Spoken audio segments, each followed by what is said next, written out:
Hello, how you guys doing? James here. Um, hope you're staying safe out of this weather. Excuse my voice. But I want to do a video about this incident with going on with Haitians, and let's point out. Shout out to this guy's channel. Um, listen, and I'm about to get to the point when it comes to African Americans. I'll come back to my commentary.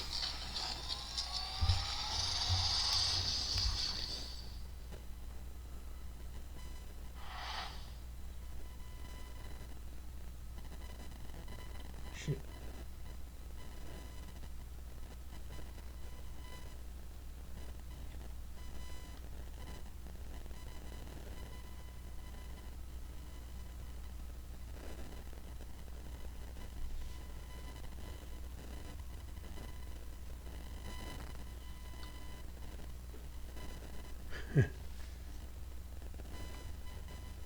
Say passe.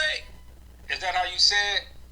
Hey, it seems as though Haitians is next up on the list. For those who don't know, Donald Trump has ended the, what does that say? It was called the TPS, Temporary Protection Services for Haitian Immigrants. And they saying that they are scared to death. But as you can see in that video right there, in that clip in which we just showed, you had Haitians dancing and doing the Trump dance, and you know they was proud to vote for Trump. And I'm not saying all Haitians, right? But that goes to show you that people only care about themselves. They didn't care about their fellow Haitians. They thought it was A-OK. They wanted all they Haitians to vote for Trump. Vote for Trump. Vote for Trump. Haitians for Trump.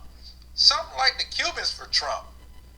Something like the Latinos for Trump. All these demographics, now they're sitting there like, oh my God, Trump deceived us. Trump lied to us. Trump told us something different.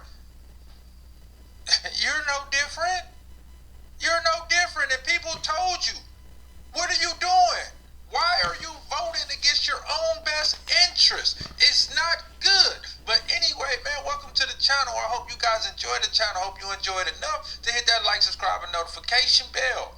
And with that being said, man, we're going to get into a couple of testimonies and see what they have to say about the Haitians that voted for Trump and how they feel about what is transpiring now, that they got to get up out of here. Because Trump got the plane and he's telling them to board it fast. So let's get into it and see what some of them got to say, what some people has to say about it. Let's get to it. Haitians who are Haitian immigrants or Haitian community who likes to vote against their best interests, and you can fill in the gap. What are you trying to prove? You came into this country, and I don't know if you do have enough education or historical context of what voting means in this country, but why do y'all vote against your best interests? Why do y'all vote for people who will never accept you? No matter how many times you want to say that you are here for peace, you don't want to ruffle no feathers, and you get your education, you go to work, and you pay your bills, and you're at a certain economical status. Why do you vote against your best interests? The Haitians that are voting for Trump, what you trying to prove? Is this somehow going to make you more acceptable to the white people? Because I need to know. Because you ain't coming to this country and you start trying to erase your blackness because you think somehow, some way, something is wrong with blackness. And y'all try to separate yourselves from other black folks in America because somehow, some way, you have also got caught up in the rhetoric that black people are somehow lazy or like they're the pariahs of society. What y'all trying to prove? What are y'all trying to prove? They never gonna accept you. What you trying to prove? Hi. Hi. Haitians. Haitians for Trump. Haitians in Miami, Florida. Haitians who came here on asylum, protection from their country. They came here legally. Hi,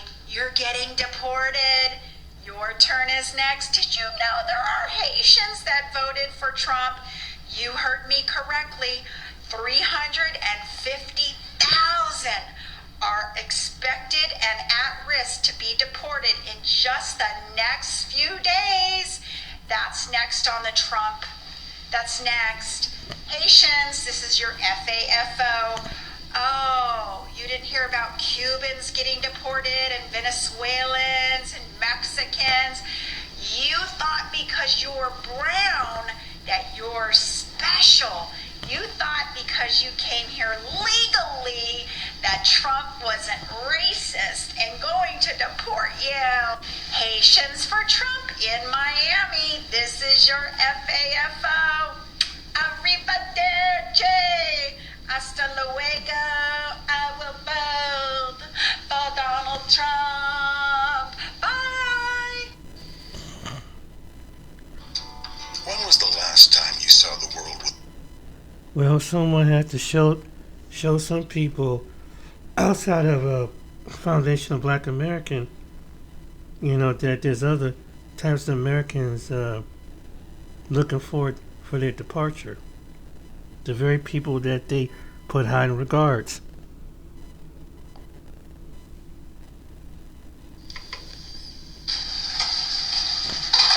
Cool. As far as I'm Haitian. Why? Where you from? What's your background? You American?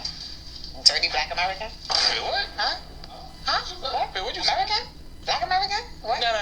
Hold on. You said dirty Black American. You heard that? You just asked me what I said. I did. Why you said that? Because that's what y'all are. Dirty Black American. She just said that? I did. A dirty Black American. I sure did. Because that's what y'all are. Just chill out. Not dirty Black American comment. So I'm sorry. You really took offense to that. I don't think anybody would take offense to that. I'm sorry. Cool. Cool. I don't know why they didn't tell her background. I don't know why they didn't explain where she come from. I don't know why they didn't check her. Because it's simple. It's simple. This is simple work right here. This is easy work. Let's go to where you are from. Let's start with that. Let's start with Haiti. Let's start with that. And then we're going to start into what happened when they migrated over here. Why they migrated over here. How they was able to migrate over here. Yeah, let's do that. Let's go there. Haiti's capital, Port-au-Prince, seems like a peaceful city on the Caribbean Sea. But on the ground, most of the metropolitan area is controlled by around 150 criminal groups, which the government has failed to stop. Their members terrorize the population through kidnapping, murder, sexual violence, looting, and burning down homes. According to the United Nations, criminal groups killed over 2,000 people and kidnapped more than 1,000 others during the first half of 2023. Almost 200,000 people have fled their homes since 2022 due to violence. Many lack access to adequate That's dirty. water, shelter, education, healthcare, That's and other dirty. basic services. So how did the situation get so bad, especially in Cité Soleil commune, where Talk about Haiti. Let's talk about Haiti. Haiti is the poorest country in the Western Hemisphere and one of the poorest in the world, with approximately 60% of its population living below the poverty line. Roughly 5.7 million people, nearly half the population, face acute hunger. Years of political instability, violent gang conflict, and natural disasters have crippled the economy. Key poverty and economic indicators in Haiti are poverty rate 60%, right? Income per capita is roughly $550 a year, or around $1.50 a day. Hunger, almost half of the population, which is 5.7 million people, suffer from acute food insecurity. Inequality, the richest 1% of Haitians hold the same wealth as the bottom 45%. Economic drivers, The economy is heavily dependent on agriculture, yet it must import 50 to 85% of its food. This is Francois Duvalier, also known as Papa Doc, right? Now, the reason why I'm talking about Papa Doc is because he is responsible for the first wave, the first massive migrant wave for Haitians to the U.S. And the reason why is because when he ruled Haiti, historians called him one of the most brutal dictators in the Western Hemisphere, if not the most brutal dictator. He was characterized by a reign of terror, corruption, and a systematic abuse of power, resulting in the deaths of thousands upon thousands, right?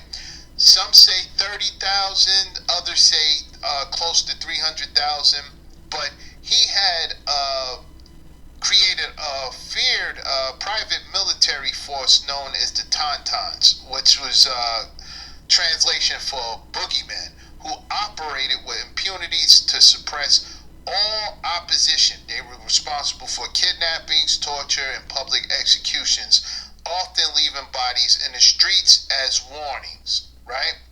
He eliminated potential rivals, forced opposition, he forced opposing politicians into exile, and in 1964 declared himself president for life. While he and his cronies accumulated wealth, the majority of the population lived in extreme poverty with high illiteracy and poor health conditions. Following the execution of teenagers who painted anti-Duvalier graffiti, he ordered the disbanding of all youth organizations. Now, I want to talk about civil rights leaders, right? Martin Luther King and Malcolm X viewed oppression as a problem that's global, right? They viewed oppression as global, right? Now, Martin Luther King wasn't very vocal on what was going on in Haiti. He wasn't that vocal what was going on in Haiti, right? But he did say that any oppression anywhere is an injustice to all. But Malcolm X pointed out, and he pointed out in Africa, he pointed out in Jamaica, he pointed out in Haiti, and he said that in order for global supremacy to be taken down, we need to unite the diaspora and become one. And when he said that, you had people looking towards people in Haiti and inviting them, saying, "Hey, listen, if you're able to get over here, we'll give you aid, we'll give you housing." The government was not doing anything for them during the first wave, through the 50s and 60s. The government was not giving them grants, giving them loans, giving them anything. When they came over here, they were supported by black Americans over here during the first wave. This is a fact. This is a fact. They were supported by black Americans during the first wave. He became president in 57, so we're talking about the late 50s to the early 60s. That when they were over here, their survival depended on us. On us. And when that happened, right?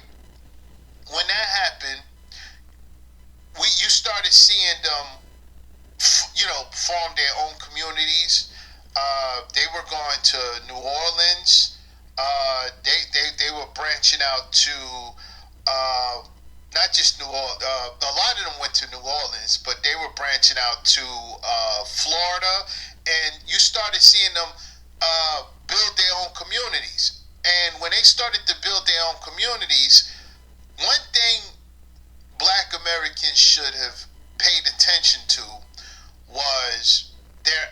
attitudes once they started getting around Becky's and Brad. They should have paid attention. When they started getting around Becky's and Brad, because when they came over here, they were working in their buildings, working in their homes, right, as maids, butlers, janitors, right. They started coming over here, and the difference between Black Americans that was that may have had these jobs, right, may have these ways of earning, right. They didn't they didn't look at Becky or Brad as, and I'm talking about black men. I'm talking about black men. So if you are paying attention, understand that I'm talking about black men. They didn't look at Brad, or they didn't side with Brad in anything. They didn't look at anything that he had going on and looked at what Brad had going on or what Becky had going on, and they didn't look up to them. They didn't idolize them. They knew that this was just a job. When these Haitians became employees, they started siding with Becky's and Brad. They started siding with them, right? They started believing that they was a part of Becky's and Brad communities, even though they lived in the slums. They started identifying with them, right? And Black Americans didn't pay that much attention to that. They didn't understand that these people are becoming a problem, because years later, when they started, when other generations popped up, like the next generation or two generations later, when they started being prominent in political positions, now you're starting to see them saying, yeah, black people this, black people that. Oh, no, you don't deserve reparations. You don't deserve this. There shouldn't be a bill protecting black people. There's no problem over here. There's no such thing as racism. You started seeing that type of talk. And that was coming from them. Not just them. We're talking about them coming from Africa, coming from Kenya. You started seeing that. But we're talking about Haiti right now. We're not talking about them. I'll get to them. But we're talking about Haiti. So the first wave, right, was because of Papa Doc. The first wave. Now, there were times when they came over here from Haiti before that. But we're talking about mass. The first wave was during the late 50s and early 60s. Now, let's talk about the second wave. Now, the second wave was during the 1980s, right? And the reason why the second wave started was after Papa Doc died, right? Which is him right here, Papa Doc. He died. His son took over, Baby Doc. Real name, Jean-Claude Van Damme. No, it's not Van Damme. His name is Jean-Claude. Same name, same last name as his father, right? But they called him Baby Doc. The reason why they called him Doc, right, Papa Doc, is because he was a physician. But in the 80s, right, when he died, his son took over, right? Nothing changed. They started fleeing to the U.S. And when they started fleeing, they was fleeing persecution and violence under Baby Doc dictatorship, often called boat people, because they was fleeing on boats. They were called boat people. They faced harsh, discriminatory U.S. immigration policies that classified them as economic migrants rather than refugees, right? Resulting in mandatory detention at centers like Chrome Avenue, right? Now, the collapse of the regime in 86 and ongoing violence caused a surge in refugees seeking safety from political, economic, and social rise.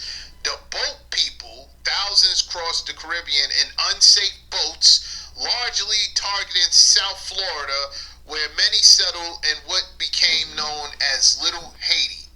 U.S. immigration policy, the Reagan administration and earlier policies treated Haitian refugees differently than other groups, often denying them asylum and detaining them indefinitely.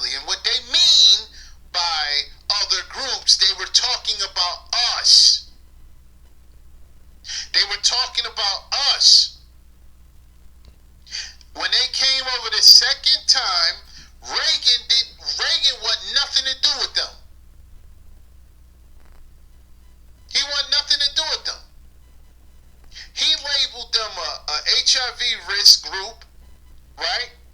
Which led to discrimination in housing and employment. This is what they were doing. And what did we do? What did black Americans do? Came through and saved the day again. Again. Called the administration racist.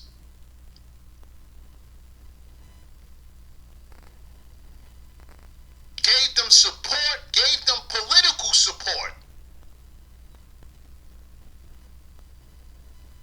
That's why, you know, it's you have to tell them, hey, listen, because I get tired of hearing about, you know, I get tired of hearing about the Haitian Revolution.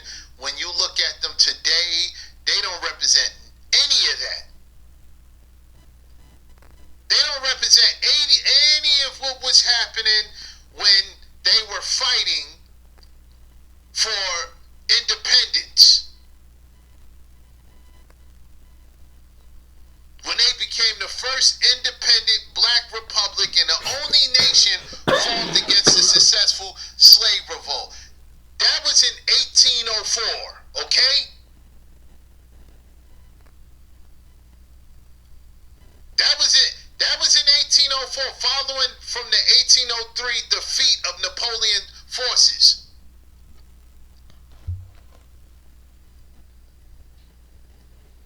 Don't tell me about any of that when they come over here, because you know that they were successful, but they were also put in debt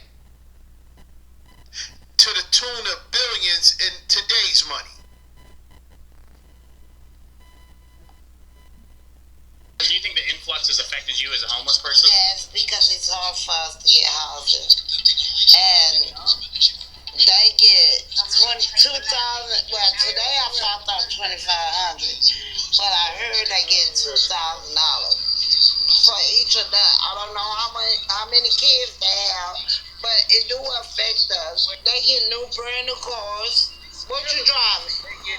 So they taking their job, they taking the houses, and they get money. So, yeah, do that. You know, I've been covering the migrant crisis a lot on this channel, and I've really tried to stay away from certain groups. Some of those groups are brothers from the African diaspora or the African lineage. People from places such as, let's say, West Africa and now Haiti. Now, historically, Haiti's been through a lot, through no fault of their own. They have suffered very similar to a lot of the stories of those that came from Africa during the slave trade. African Americans, Jamaicans, or Haitians, all of us though have a very unique and defining story. Haiti has paid an extreme price for their independence, and they've been targeted as blacks.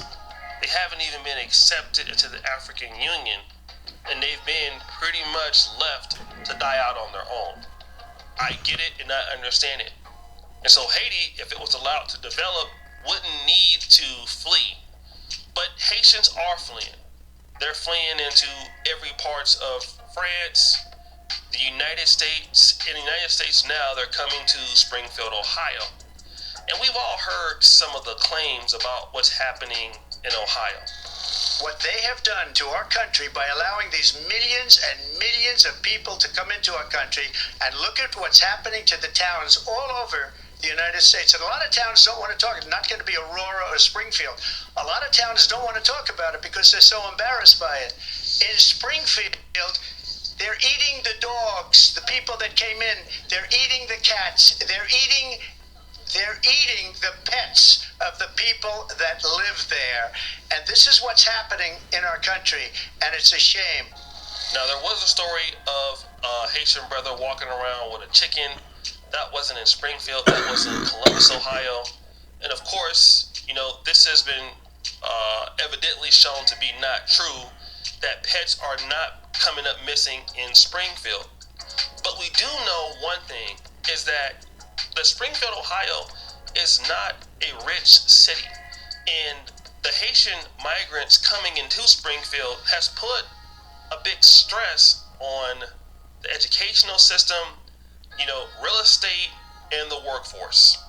And people who are suffering in all of that are other people who live in Springfield. This is just what happens when you take in migrants no matter where you are. In Uganda, there's been migrants coming here for years. There's more migrants. I believe Uganda accepts more migrants than anybody else in Africa for right now. You have South Sudanese here, you have Rwandese here, and of course that does put a stress on the country and on infrastructure and on resources. But I've noticed something. African Americans, aka hashtag ADOS, hashtag FBA, we've been pretty silent on these issues as compared to the past. Now, every now and again, get somebody like John Legend who will say this. Hello, everyone. My name is John Legend, and I was born as John R. Stevens from a place called Springfield, Ohio. Oh, Springfield, Ohio. You may have heard of Springfield, Ohio. This week, nobody's eating cats. Nobody's eating dogs. We all just want to live and flourish and raise our families in a healthy and safe environment. How about we love one another? I grew up in the Christian tradition. We said to love our neighbor as we love ourselves and treat strangers as though they might be Christ.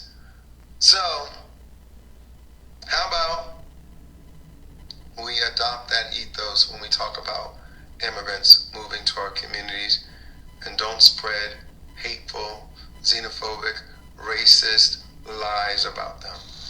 But John Legend is from Springfield, Ohio. He is incredibly rich, and we all know that he is not going to invite any of these migrants over to the home. However, there was a case of one migrant in Springfield, Ohio, who basically was responsible for killing an 11-year-old child. J.D. Vance and Donald Trump. They have spoken my son's name and used his death for political gain. I wish that my son, Aiden Clark, was killed by a 60-year-old white man. I bet you never thought anyone would ever say something so blunt. But if that guy killed my 11-year-old son, the incessant group of hate-spewing people would leave us alone. The last thing that we need is to have the worst day of our lives violently and constantly shoved in our faces. But even that's not good enough for them. They take it one step further. They make it seem as though our wonderful Aiden appreciates your hate, that we should follow their hate. And look what you've done to us. We have to get up here and beg them to stop. So let's talk about this. And let's really get to the nitty-gritty of it. If this child had been African American and that child was accidentally killed by a Haitian immigrant or Haitian migrant, it would be a lot of smoke in the city in today's time. There seems to be a bigger tension growing between those who are from hashtag FBA, Foundational Black Americans, also known as the original African Americans, in comparisons to the migrants. And the reason why it is because I think a lot of people from our community feel that sticking up for Haitian migrants or African migrants is only gonna hurt you. The way that it used to be in the 60s and the 70s, where, in the past when we may do that, it's like, okay, well, we're increasing our numbers and these people are gonna join in with us in our fight. And of course some did, but many didn't. And many of those individuals saw themselves uniquely different from our community, which is okay, we understand that, but they still benefited from the things that our community provided. And then that is the tension now. So when you hear the stories of what's going on with people from Haiti, one part of you is like, wow, that is messed up. Like, why are they doing Haitians like that? But then at the other part of that, you're like, wow, but if we try to support and stick up for the Haitian migrants, what happens to us? And that's a really big question now. You see what's happening in Chicago, you see what's happening in New York City, and now you start thinking about self-preservation. And that's something where I feel that Pan-Africanism doesn't really address, And as much as I believe in Pan-Africanism as a concept, and I do practice it, I do believe in Pan-Africanism with delineation. And that means that once it comes to a point where the group in your community has to suffer for another group of another community, that's where the delineation needs to start. And I think that we all know that, but we don't want to put that into perspective, and we should. Pan-Africanism erases all of that in theory and basically, hey, let's all kind of deny ourselves to work with each other. But that doesn't happen, all right? I'm living in Uganda right now. I can tell you that it doesn't happen. You don't get parity from people. That's the issue. If you're a group that significantly has more than another group, and you've been in a place longer than another group, and you try to give foreigners parity, what happens to you? You end up being replaced. This is what happens to Africans, right? Even in their country, they're very hospitable. They help a lot of people, and they help a lot of people get on. And they end up being replaced on their own continent by the Lebanese, by the Chinese, by people like that. And at the end of the day, they have less and others have more. And I feel like that's going to be the same case going on here. And as much as I love Haiti and I understand what's happening to them, and I don't really feel like anything bad should happen to them because of what the United States has done to Haiti.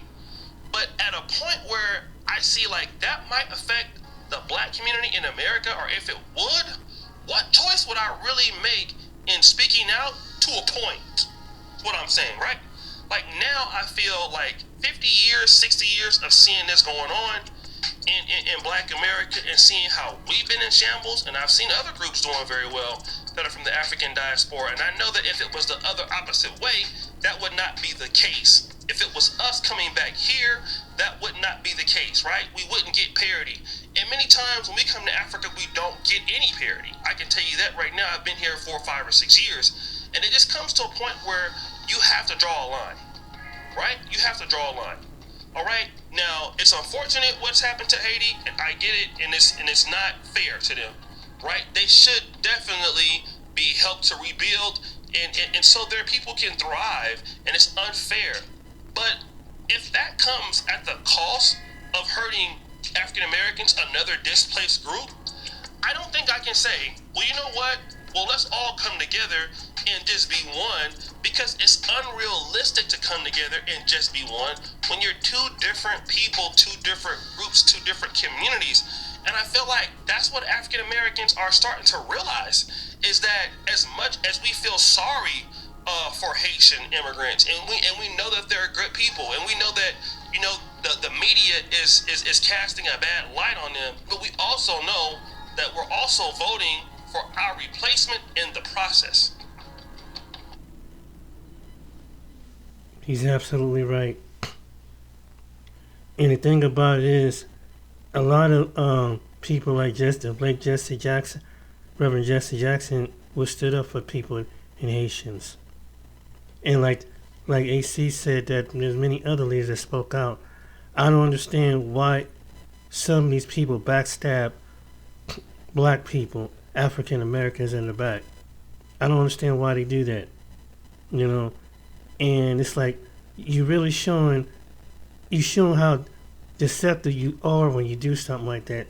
And I think a lot of people don't take time to really educate themselves before they voice their opinion about a group of people. And so this division has caused this. So the reason why American blacks don't want to come out is because look at what they've done. Every day is a different. There's been other people, not just Haitians, but other people from different islands been talking mess about FBAs, and it was couple of people on the continent, that individuals from the continent of Africa. They've been over here for a while, and they knowing that people laid down the sacrifice, and these same people that look down upon. I have these stories personally. There was a Ethiopian young man went off with his friends in the woods and disappeared. He said no, that till this day they don't know what happened. They get into the same. They don't understand. There was I forgot what part. I don't know what they were Ugandans, but was Senegalese. But it was in Colorado. African Americans in firebombed the house. You know who did it? It was two white gentlemen and an Asian American gentleman that firebombed a Senegalese house. Just even though Senegalese is in Africa. You had one man that's from Sudanese disappeared in Mississippi. Walking down the road, he was adopted to his family. Had a white wife. And to this day, family's still wondering. His brother wondering what happened to him. I don't know why they think that they're special people. Just because someone say that, just because someone's white and you assume they all Christians. Or they supposed to be believers in God. Or whatever, for whatever reason. Because they see the same people that come to the continent.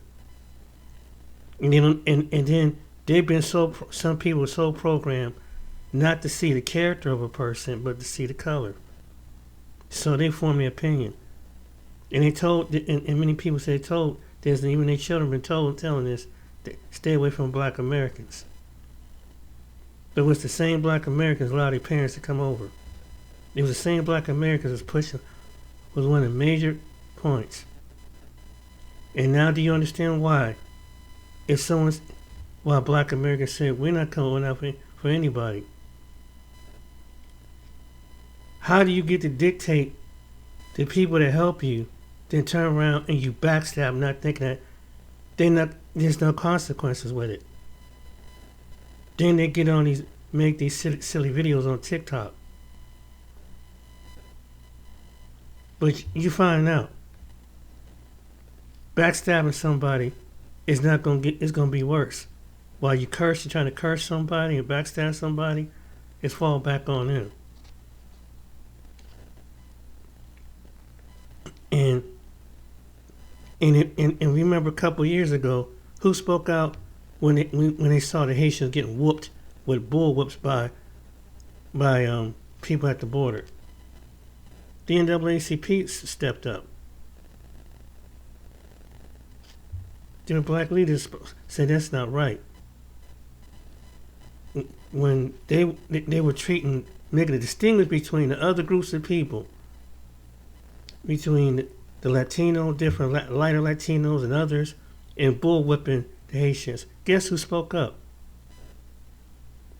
Black Americans.